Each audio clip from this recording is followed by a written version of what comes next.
우리 축구대표팀 가까스로 9회 연속 월드컵 본선 진출을 확정했지만 경기력 부진으로 많은 질타를 받았죠.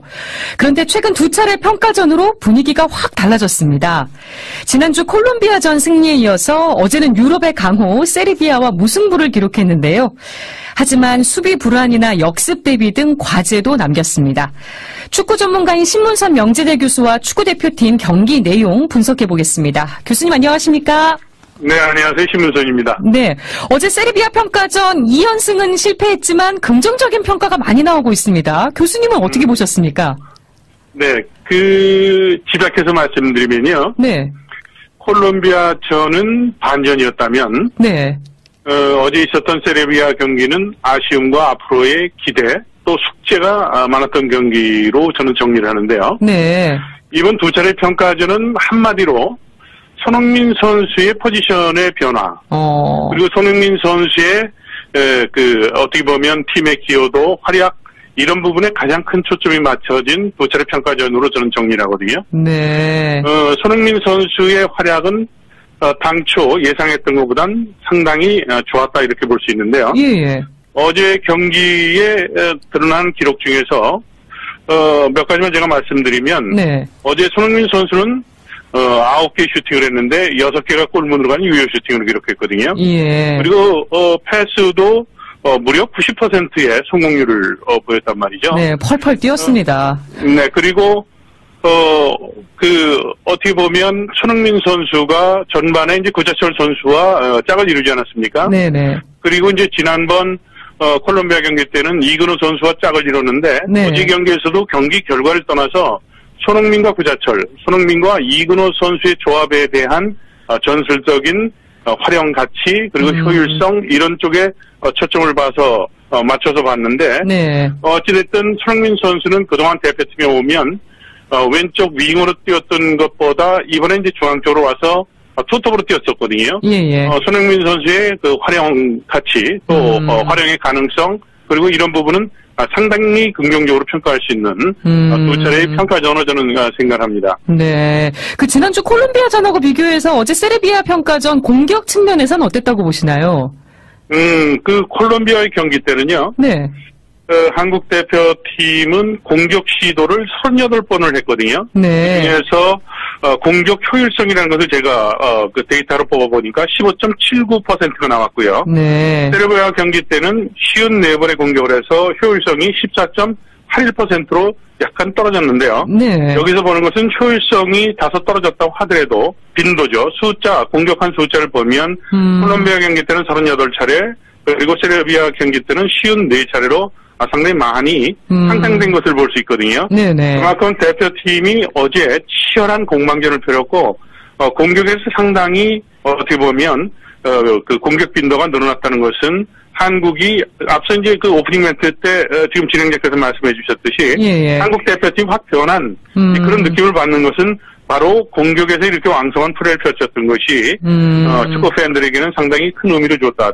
상대를 한 세르비아는요. 네. 어제 공격 효율성이 6.9%밖에 이르지 못했습니다. 그만큼 이제 한국 대표팀은 굉장히 경기를 활기차게 경기를 했다 이렇게 볼 수 있겠죠. 거기에 앞서도 말씀드렸지만 이근호 선수가 후반전에 구자철 선수와 이제 교체돼서 들어왔거든요. 예. 손흥민 선수와 구자철 선수가 전반전에 이제 투톱의 짝이었었는데, 그렇습니다. 이근호 선수가 교체돼서 들어왔는데, 이근호 선수가 교체돼서 들어와서 손흥민 선수와 플레이를 펼칠 때 손흥민 선수는 4개의 슈팅을 했는데 무려 3개의 슈팅이 골문으로 향하면서 75%의 유효 슈팅을 기록했었거든요. 그러니까 이제 축구 전문가나 신평 감독 입장에서는 투톱에 손흥민 선수의 짝을 누구를 둘 것인가에 관심이 상당히 쏠렸는데, 두 차례 경기를 통해서 드러난 것은 구자철 선수보다는 이근호 선수의 짝이 상당히 위력적인 그런 공격의 날카로움을 보였다라고 평가를 할 수 있을 겁니다. 그렇게 보셨군요. 골키퍼 조현우는 A매치 신고식을 치렀습니다. 한 골 실점이 아쉬웠지만 프리킥 막아냈거든요. 이 정도면 성공적이었다고 보시나요? 조현우 선수의 어떻게 보면 등장도 이번 두 차례 평가전에서 얻은 큰 소도로 볼 수 있겠죠. 네. 어제 조현우 선수는 사실은 대표팀 데뷔전을 치렀는데, 대표팀 어떻게 보면 골키퍼로서 장갑을 끼게 되면 대구에서 지금 활약하고 있는 선수거든요. 네. 상당히 큰 부담이 오는데 그렇겠죠. 어제 전혀 그런 모습을 보이질 않았어요. 어제 세르비아가 앞서 이제 기록했던 공격 효율성이 다소 낮다고 하더라도 예. 그 세르비아 선수들이 날카로운 돌파라든가 또 강한 몸싸움을 바탕으로 해서 문전에서의 그 헤딩 플레이 뭐 이런 것들이 굉장히 위력적이었는데 네. 조현우 선수는 전혀 흔들리지 않고 경기를 치르면서 특히 인상에 남는 것은 문전으로 오는 강력한 프리킥을 동물적인 감각으로 이제 이것을 피스팅 해냈거든요. 네. 그래서 이제 조현우 선수는 기존에 김승규 선수를 중심으로 짜여있던 주전 경쟁에 네. 새로운 경쟁자로 도약하는 이제 그런 기회가 됐다고 볼 수가 있을 겁니다. 네. 그동안 꾸준히 제기됐던 이 체력 문제는 어떻게 보셨는지 궁금합니다. 좀 해소가 됐다고 보시나요? 자, 체력은요. 네. 체력은 심리적 영향에서 가장 어떻게 보면 그 영향을 받게 되고요. 네. 또 한 가지는 전술적인 효율성과 직결이 되거든요. 네. 예를 들어서 전술적인 안정도가 뒷받침이 되지 않으면 네. 11명의 선수가 하나의 목표, 하나의 전술적인 틀에서 움직이지 않으면 그만큼 체력 소모에 대한 효율성이 떨어지거든요. 예. 이번에 두 차례 평가전을 통해서 물론 홈 경기고 상대 팀들은 원정 경기였기 때문에 네. 나타난 현상이긴 하지만 이번 두 차례 평가전을 통해서 한국 대표팀은 신태용 감독이 최종 예선전 두 경기에 펼쳐졌던 경기 내용 예. 그리고 모로코전을 포함해서 두 차례 이전의 평가전과 비교한다면 체력적인 문제는 큰 문제가 없었거든요. 네. 그만큼 이 체력적인 문제는 전술적인 효율성과 직결돼서 저는 그 해석을 하고요. 네. 근데 이번 두 차례 평가전을 통해서 상당히 경기 내용이 활기를 띄었다고 해서 너무 또 네. 크게 만족해서는 안 된다고 저는 그 부분은 분명히 짚고 넘어가는데요. 네. 체력적인 부분은 상대팀이 이제 원정기를 제가 말씀드리지 않았습니까? 네. 그래서 이번 두 차례 평가전을 통해서 나타난 체력적인 문제는 전술적인 안정도와 연결이 돼서 그 두 차례 이전에 있었던 두 차례 평가전과 비교하면 상당히 긍정적인 시각에서 볼 수 있다라고 생각을 합니다. 네. 어제 우리가 주도권을 잡고 밀어붙이긴 했는데 세르비아 역습에 실점을 허용했습니다. 신태용 감독도 대표팀의 선결 과제로 이 수비를 꼽았거든요. 교수님도 동의하십니까? 저는 거기에 전적으로 동의하죠. 네. 수비에 대한 문제는 한국 대표팀 월드컵 본선에 가서 수비의 안정성 여부가 목표한 성적으로 직결된다고 저는 봐요. 네. 축구라는 것은 결국은 골을 넣어야 이기는 경기입니다만 이것을 뒤집어서 보면 실점을 해야 이긴다는 것이죠. 네. 지금 한국 대표팀의 두 가지의 가장 큰 그 키워드가 있는데 약점에 대한 것이요. 예. 하나는 그 골 결정력에 대한 문제인데 제가 지금 그 손흥민 선수를 대입을 시켜서 제가 상당 부분 말씀을 드렸죠. 예. 수비에 대한 문제는 한국 대표팀이 정말로 시급히 고쳐야 될 또 하나의 문제이거든요. 네. 이번 월드컵에 나가게 되면 한국은 한국보다 더 강한 팀과 경기를 치르기 때문에 네. 수비에서 버텨주질 못하면 이기질 못한다는 겁니다. 네. 그러니까 한국 대표팀은 어제도 역습에서 수비가 한쪽에 쏠리면서 완전히 단독 찬스를 주면서 무너지지 않았습니까? 예. 수비는 수비의 간격, 다시 얘기해서 수비수와 수비수의 간격을 일정하게 유지를 해야 되고요. 네. 수비의 깊이, 4-4-2 포메이션을 쓰게 되면 앞에 있는 미드필더와의 간격을 좁게 해서 상대 공격수가 들어올 수 있는 시간과 공간을 내주질 않는 거거든요. 그런데 한국 대표팀이 실점할 때 보면 이 밸런스에 대한 문제가 아직도 안정성이 떨어지고 있고요. 또 한 가지는 콜롬비아 경기 때도 드러났듯이 상대 세트피스 때 무너지지 않았습니까? 골키퍼와 수비수들 간의 그 전술적인 약속 그리고 수비에 대한 안정도를 신태용 감독은 월드컵 가기 전에 이 부분에 대해서 집중적으로 훈련과 더불어서 개선을 시켜야 될 겁니다. 예. 아유, 우리 축구대표팀 지난달까지만 해도 엄청난 경기력 비판 받으면서 감독 교체설까지 나돌 정도였는데요. 또 그 사이에는 히딩크 감독 논란도 있었습니다. 축구 전문가로서 좀 어떻게 지켜보셨어요? 자, 앞서도 제가 말씀드렸지만 이제 반전과 기대를 얻게 한 두 차례 평가전이거든요. 네. 다음 달에 있게 되는 동아시아 대회까지도 경기를 놓쳐서는 안 됩니다. 네. 동아시아 대회 때 일본, 북한, 중국 어느 한 팀도 어떻게 보면 만만한 팀이 없거든요. 예. 그리고 상대 팀들은 한국과 경기 때 죽기 살기로 나설 것이 이제 틀림없기 때문에요. 네네. 만약에 이 세 경기는 공식적인 경기란 말이죠. 네. 그리고 한국은 유럽파 선수들이 빠진 상태에서 이제 경기를 치르게 되는데 이 경기 결과에 따라서 또 한 차례 대표팀은 상당히 그 경기력에 대한 비판과 공격을 받을 수가 있기 때문에 최근에 어제까지 있었던 두 차례 경기에서 활기찬 모습으로의 반전은 기록을 했습니다만 네. 이 부분에 대한 것을 저는 12월 달에 있게 되는 동아시아대회까지는 유보를 합니다. 네. 이 동아시아대회 때 3경기를 통해서 한국 대표팀은 정말로 월드컵에 갈 수 있는 그런 안정적인 코칭 스택과 또 선수들의 경기 운영 능력이 있는지에 대해서 예. 또 한번 검증이 있지 않을까 이렇게 저는 조심스럽게 이야기를 하고 싶습니다. 네, 시간이 다 됐지만 이거는 꼭 여쭤보고 싶습니다. 우승 후보로 거론되는 이탈리아가 60년 만에 월드컵 본선 진출에 실패했습니다. 이탈리아 쇼크, 이 빠진 월드컵이라는 말까지 나오는데 교수님도 아쉬우십니까? 어제 이태리 경기를 저는 봤어요. 스웨덴 경기 때 정말 골과 다름없는 수차례의 슈팅이 있었습니다만 네. 이시 골문을 외면하더라고요. 저는 20년의 선수생활 그리고 방송생활을 20년 넘게 월드컵만 6차례 현장에 있었는데요. 네. 어제 경기를 보고 제가 내린 결론은 네. 한마디입니다. 하나의 문장입니다.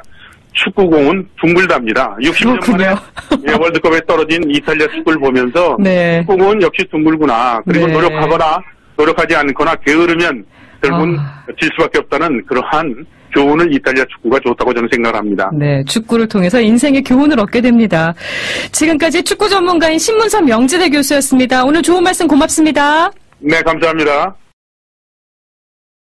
공격에서 상당히 어떻게 보면 그 공격 빈도가 늘어났다는 것은 한국이 앞서 이제 그 오프닝 멘트 때 지금 진행자께서 말씀해 주셨듯이 예. 한국 대표팀 확 변한 그런 느낌을 받는 것은 바로 공격에서 이렇게 왕성한 플레이를 펼쳤던 것이 축구 팬들에게는 상당히 큰 의미를 줬다. 상대를 한 세르비아는요. 네. 어제 공격 효율성이 6.9%밖에 이르지 못했습니다. 그만큼 이제 한국 대표팀은 굉장히 경기를 활기차게 경기를 했다 이렇게 볼 수 있겠죠. 거기에 앞서도 말씀드렸지만 이근우 선수가 후반전에 구자철 선수와 이제 교체돼서 들어왔거든요. 예. 손흥민 선수와 구자철 선수가 전반전에 이제 투톱의 짝이었었는데, 그렇습니다. 이근우 선수가 교체돼서 들어왔는데, 이근우 선수가 교체돼서 들어와서 손흥민 선수 경기는 아쉬움과 앞으로의 기대, 또 숙제가 많았던 경기로 저는 정리를 하는데요. 네. 이번 두 차례 평가전은 한마디로 손흥민 선수의 포지션의 변화, 그리고 손흥민 선수의 어떻게 보면 팀의 기여도, 활약, 이런 부분에 가장 큰 초점이 맞춰진 두 차례 평가전으로 저는 정리를 하거든요. 네. 손흥민 선수의 활약은, 당초 예상했던 것보단 상당히 좋았다, 이렇게 볼 수 있는데요. 예. 어제 경기에 드러난 기록 중에서, 몇 가지만 제가 말씀드리면, 네. 어제 손흥민 선수는 9개 슈팅을 했는데 6개가 골문으로 간 유효 슈팅을 기록했거든요. 예. 그리고 패스도 무려 90%의 성공률을 보였다고 저는 생각합니다. 네. 그 지난주 콜롬비아전하고 비교해서 어제 세르비아 평가전 공격 측면에서는 어땠다고 보시나요?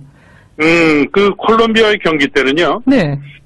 한국 대표팀은 공격 시도를 38번을 했거든요. 네. 그중에서 공격 효율성이라는 것을 제가 그 데이터로 뽑아보니까 15.79%가 나왔고요. 네. 세르비아 경기 때는 54번의 공격을 해서 효율성이 14.81%로 약간 떨어졌는데요. 네. 여기서 보는 것은 효율성이 다소 떨어졌다고 하더라도 빈도죠. 공격한 숫자를 보면 콜롬비아 경기 때는 38차례, 그리고 세르비아 경기 때는 54차례로 상당히 많이 향상된 것을 볼 수 있거든요. 네네. 그만큼 대표팀이 어제 치열한 공방전을 펼쳤고 말이죠. 네, 펄펄 뛰었습니다. 네, 그리고 어떻게 보면 손흥민 선수가 전반에 이제 구자철 선수와 짝을 이루지 않았습니까? 네네. 그리고 이제 지난번 콜롬비아 경기 때는 이근우 선수와 짝을 이뤘는데 네. 어제 경기에서도 경기 결과를 떠나서 손흥민과 구자철, 손흥민과 이근우 선수의 조합에 대한 전술적인 활용 가치 그리고 효율성 이런 쪽에 초점을 봐서 맞춰서 봤는데 네. 어찌됐든 손흥민 선수는 그동안 대표팀에 오면 왼쪽 윙으로 뛰었던 것보다 이번에 이제 중앙 쪽으로 와서 투톱으로 뛰었었거든요. 예. 손흥민 선수의 그 활용 가치 또 활용의 가능성 그리고 이런 부분은 상당히 긍정적으로 평가할 수 있는 두 차례의 평가전을 우리 축구대표팀 가까스로 9회 연속 월드컵 본선 진출을 확정했지만 경기력 부진으로 많은 질타를 받았죠. 그런데 최근 두 차례 평가전으로 분위기가 확 달라졌습니다. 지난주 콜롬비아전 승리에 이어서 어제는 유럽의 강호 세르비아와 무승부를 기록했는데요. 하지만 수비 불안이나 역습 대비 등 과제도 남겼습니다. 축구 전문가인 신문선 명재대 교수와 축구대표팀 경기 내용 분석해보겠습니다. 교수님 안녕하십니까? 네, 안녕하세요. 신문선입니다. 네, 어제 세르비아 평가전 2연승은 실패했지만 긍정적인 평가가 많이 나오고 있습니다. 교수님은 어떻게 보셨습니까? 네, 집약해서 말씀드리면요. 네. 콜롬비아전은 반전이었다면, 네. 어제 있었던 세르비아